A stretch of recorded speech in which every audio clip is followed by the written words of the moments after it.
Hey you! Thanks for stopping by! Welcome or welcome back. It's October, which means it's time to talk about Junji Ito. Like last year, I picked 5 short stories to talk about. If you haven't seen my first video on Junji Ito short stories, check it out. There were many to choose from. I wonder which one will be my favorite. Let's get into it.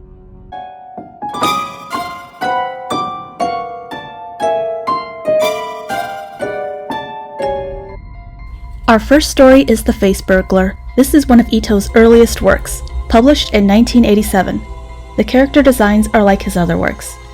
At first glance, I wouldn't think this was an Ito manga. It's not bad, just different. A student named Yumi comes to school. She first notices twins sitting in the back. One of the twins asks to sit next to Yumi. The twin named Kamei follows Yumi around. She warns Kamei that she transferred due to fighting at her old school, to scare her off, but it doesn't work. She goes up to the other twin and says, "Tell your sister to stop following me." The twin reveals they're not actually twins. Yumi can't believe it because they look identical. Getting frustrated, she takes Kamei out into the woods and starts smacking her until she bleeds. She's stopped by a male classmate named Hibino. He explains that Kamei is abnormal. She has the ability to steal another person's face, but Yumi doesn't believe him. She laughs in his face. She quickly changes her mind when she sees Kamei with different eyes. The teen reaches her breaking point and takes the obsessed girl on a bus trip out into the field where 2 of her delinquent friends are waiting to teach her a lesson. Is that Patty and Selma? By this point, Kamei looks exactly like Yumi and tricks the delinquents into thinking she is the real Yumi and gets her beaten up. Hibino finds Kamei with a bloody Yumi. He tends to the injured girl, but Kamei hates that he is ignoring her. Hibino says he doesn't like stolen beauty. She needs to be herself. Kamei says she can't help it. It's not possible for her face to go back to its normal form. The next day at school, Kamei arrives to see all the students wearing masks, including the teacher. She runs out to another classroom to see the same thing. Hibino is the only one without a mask. The students explain to him it was Yumi's idea to finally get rid of her. With everyone wearing a mask, there is no face for her to steal. The teacher reveals she's not actually a student. No one knows how old she is, and she won't go away no matter what they do. They're at their breaking point. He's dressed like Blackjack by Osamu Tezuka. The students surround Kamei. Her face changes into a demon as she screams for someone to give her a mirror. Okay, this ending kinda confused me at first. I thought she turned into a demon because that was her true form, because there was no face for her to steal. But now I think it's because the other students were wearing these demon masks, so her face was copying it. So that means it's not actually her true form. What do you think? The next manga is The Bridge. A woman named Kaneko is visiting her grandma in the mountains. She lives alone after her husband passed away. While walking to her house, she sees an old man hunched over on the bridge. She assumes he's a friend of her grandma, but remembers no one else lives nearby. The old man is a corpse. She runs into the grandma's house in fear.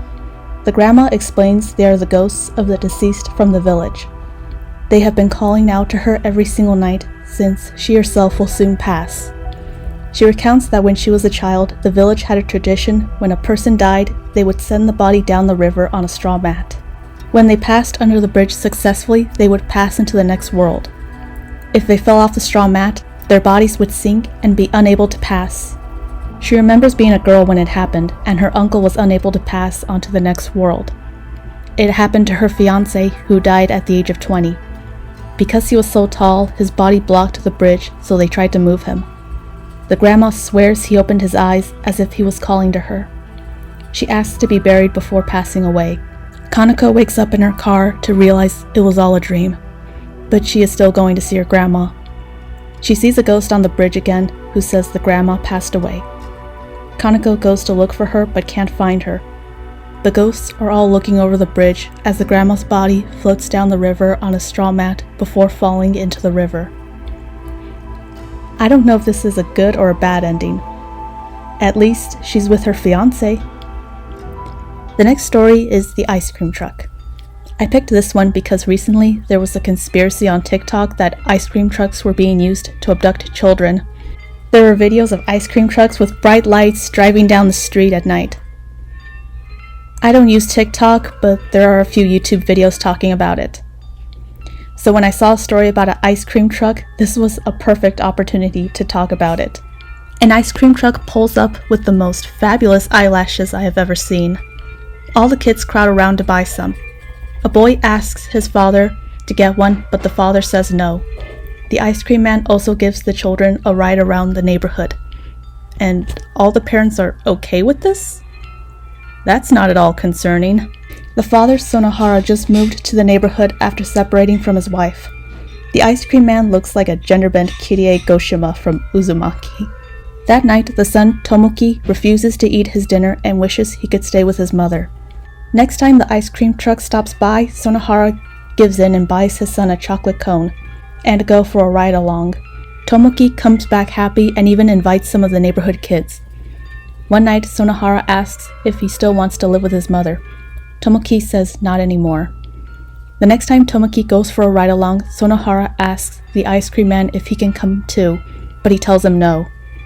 Sonohara watches the kids lick a pile of ice cream in the back of the truck. That looks unsanitary. Later, Sonohara tries to give his son a bath, but he won't listen. He's sticky from the ride-along. He tells Tomoki he won't let him go for ride-alongs anymore, and Tomoki responds by saying he will go live with his mother. Sonohara notices the floor is sticky, his son's toys are sticky, and the neighborhood kids are sticky. He sees two girls licking each other like cats. The stairs to the apartment looks like it's turning into ice cream. In his son's room, he's shocked to see Tomoki playing in a pile of ice cream. Look at those faces! Tomoki explains his friends came over and melted. He starts licking them. One tastes like vanilla and another tastes like yogurt. Sonohara tells him to stop when his son's head falls off. Holy crap!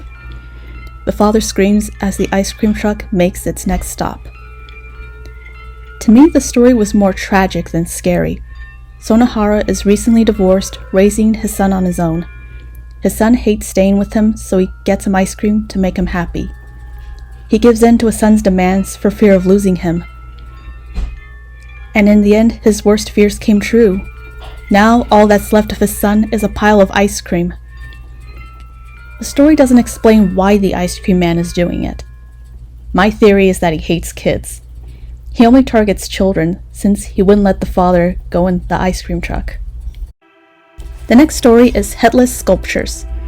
A student named Rumi visits her friend Shimada, who is helping an artist named Mr. Okabe for his upcoming art exhibit. Mr. Okabe makes headless sculptures. He jokes about asking Rumi to model for him. Shimada has to stay late, which upsets Rumi. The next day, Rumi discovers Mr. Okabe was killed last night. His head was never recovered. She goes to see Shimada since he was absent. He thinks that she thinks he killed Mr. Okabe, but Rumi denies it. He wants to take her to the art room to tell her the truth. In the art room, two girls sneak in to get their books. The art room had been closed off due to the artist's murder. As they search for what they're looking for, they are attacked by Mr. Okabe. Shimada reveals that Mr. Okabe isn't dead, but hiding in the art room. He reveals the artist's head on a sculpture. Shimada says Rumi has a pretty head. She slaps him and his head falls off. He was also a sculpture. She trips him and he breaks into pieces. She runs being chased by a headless sculpture. She runs into another room and sees more sculptures fighting over the heads of the two girls. They surround Rumi, saying they want her head. And that's how it ends. Our final story is The Red String. Momoko tells her ex-boyfriend Tomo to stay away from her. He becomes depressed, thinking they were tied together by fate. This story is about the myth of a red string. It's a myth from many Asian cultures. Quote, "It is commonly thought as an invisible red cord around the finger of those that are destined to meet one another in a certain situation as they are their one true love." Unquote. When he goes to school, his classmates joke that he would try to hurt himself after the breakup. They ask to see his wrist and see a red string in his skin. He tries to pull it out with a box cutter before the teacher catches him. He goes to the nurse's office and there is a red string in his stomach. His grandfather believes it might be the work of his late wife. There was an old tradition of sewing 1,000 red stitches into soldiers before going to battle to protect them. That night, Tomo is visited by the ghost of his grandma and other women who try to sew more stitches into him. He wakes up and thinks it was a dream. At school, his classmates are shocked to see stitches in his face. At lunch, Momoko approaches him and tells him to stop this prank. She believes he's doing this to get back at her for their breakup. She leaves to meet with another guy she has been seeing. The next day, he wakes up to see his whole body covered in stitches. Tomo thinks their breakup is the reason for this, and by getting back together with her, he will be cured. On his way to school, he sees Momoko and approaches her. By then, his body has turned into a string. He looks like a spaghetti monster. The string gets bigger. Momoko's boyfriend tries to save her, but he gets caught in the string. It grows bigger and bigger. It looks like a spiral. Does this take place in Kurozocho by any chance? Momoko looks down at her wrist and sees a red string. That's how it ends. No resolution. So his grandma being responsible was a red herring. Classic Junji Ito. That was 5 Junji Ito short stories. Let's get to my thoughts.